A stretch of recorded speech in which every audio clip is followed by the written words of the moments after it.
I never meant to use the payphone that night. I didn't even have change. But when I heard it ring, I couldn't help myself. It was around midnight, and I was walking home after a long shift at a 24-hour diner. The streets were nearly empty. The kind of eerie quiet that only comes when everyone else has either gone to bed or disappeared. I turned down an old side street, one that I didn't usually take. But I was tired and wanted to cut through. That's when I saw it. There was an old, weathered payphone sitting on the corner of a rundown building. I've lived in this city my whole life, and I swear, I've never noticed it before. But that night, it stood there like a beacon in the darkness. The kind of thing you're drawn to when everything else seems strange. It was out of place, like something from another time. The kind of phone you only see in movies from the 90s. I thought, what the hell, and walked over. As I got closer, I noticed something even stranger.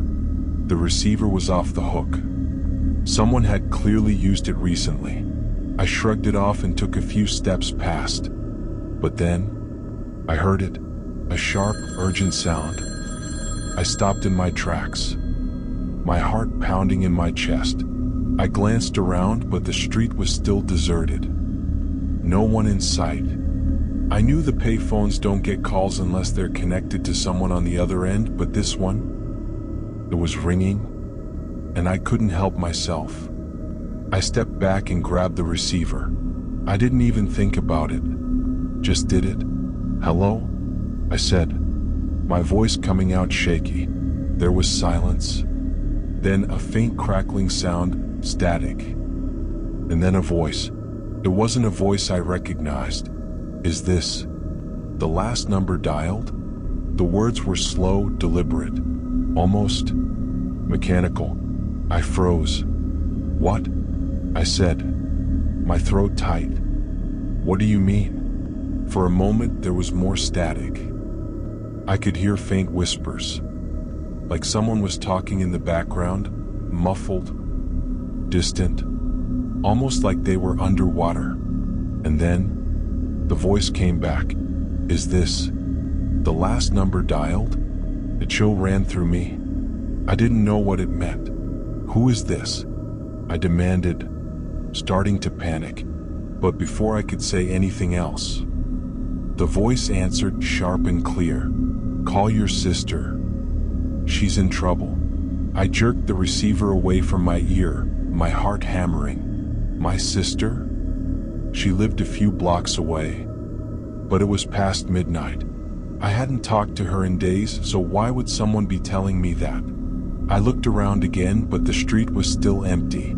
I was alone. I wasn't even sure if I should trust what I'd just heard, but something about it felt too real, too urgent. My hands were shaking as I fumbled for my phone, calling her number. It rang and rang. Nothing. Just voicemail. "Crap," I muttered under my breath.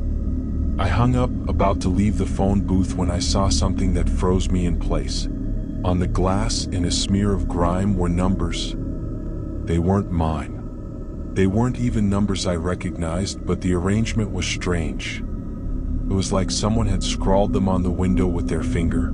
The numbers lingered there for a moment, and then they slowly disappeared. But the message lingered in my mind. The voice was still in my head, that chilling command. "Call your sister."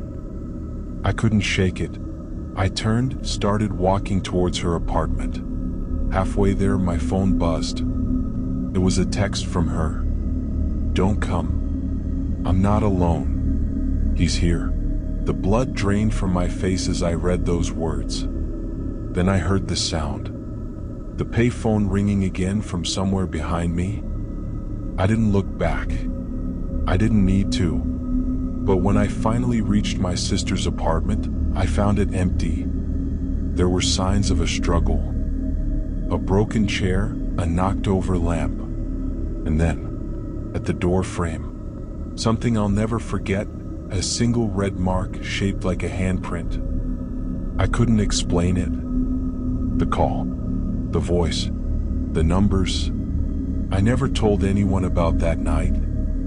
But that payphone, it's still there, still waiting to ring.